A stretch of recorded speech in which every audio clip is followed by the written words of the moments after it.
ಜನರನ್ನ ಜಾಗೃತರನ್ನಾಗಿ ಮಾಡೋದು ಅದೇ ನಮ್ಮ ಉದ್ದೇಶ.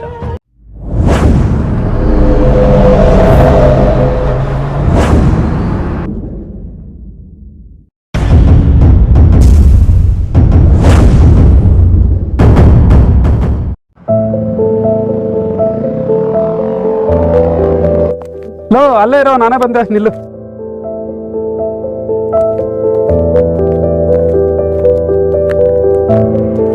ಲೋ ನಿಂಗೆ ಹೇಳ್ದ ತಾನೇ ಬರಬೇಡ ಅಂತ, ಮತ್ತೇನಕ್ಕೋ ಬಂದೆ? ಅವನ ಜೊತೆ ಮಾತಾಡ್ಬೇಕು ಸ್ವಲ್ಪ. ಓಹ್, ಏನಂತ ಮಾತಾಡ್ತೀಯೋ? ಏನಕ್ಕೆ ಮಾತಾಡ್ತೀಯ? ಅವತ್ತಾಗಿದ್ ನೆನಪಿಲ್ವಾ ನಿಂಗೆ? ಹಾ ಲೋ ನೀನ್ ನನ್ನ ಹತ್ರ ಮಾತಾಡ್ಬೇಡ ಕಣ. ನೀನೇನ್ ಮಾತಾಡ್ತದ? ನಾನೇ ಮಾತಾಡಲ್ಲ, ಹೋಗು. ಏನ್ರ ಜಗಳ ಬಂದು? ಹಾ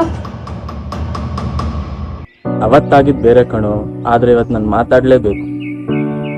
ಆಗಿದೆಲ್ಲ ಮರ್ತೋದೇನೋ? ಅಷ್ಟ್ ಕಷ್ಟಪಟ್ಟು ಮನೆ ಕಟ್ಟಿಸ್ದೆ, ಮನೆ ಓಪನಿಂಗ್ ಬಂದ್ನಾ? ಬರ್ಲಿಲ್ಲ. ಅವತ್ ಬರ್ತಡೇ ಕರ್ದೆ, ಬಂದ್ನಾ? ಅದಕ್ಕೂ ಬರ್ಲಿಲ್ಲ. ಅದು ಬಿಡು, ಮೊನ್ನೆ ಆಕ್ಸಿಡೆಂಟ್ ಆದಾಗ ನಿನ್ ಮಾತಾಡ್ಸಕ್ಕಾದ್ರೂ ಬಂದ, ಅದಕ್ಕೂ ಬರ್ಲಿಲ್ಲ. ಮತ್ತೇನಕ್ಕೋ ಮಾತಾಡ್ಸ್ಬೇಕು ನೀನು? ನೀನ್ ಏನೇ ಹೇಳು ಮಗ, ಇವತ್ತು ನಾನು ಮಾತಾಡ್ಸ್ಲೇಬೇಕು. ನಿನಗೆ ಎಷ್ಟು ಹೇಳಿದ್ರು ಅಷ್ಟೇ ಕಣ, ಹೋಗು. ಮೇಲೆದ ಹೋಗು. ಇಷ್ಟ ದಿನ ಮಾತಾಡ್ಸಿಲ್ಲ ಅಂತ ಬೇಜಾರು ಮಾಡ್ಕೋಬೇಡ ಕಣೋ. ಪ್ರಿನ್ಸಿಪಲ್ ಇದೆಲ್ಲ ಕಾಮನ್ ಬಿಡೋ, ಇದೆಲ್ಲ ಮನ್ಸಿಗೆ ಜನರ ಆಗುತ್ತಾ?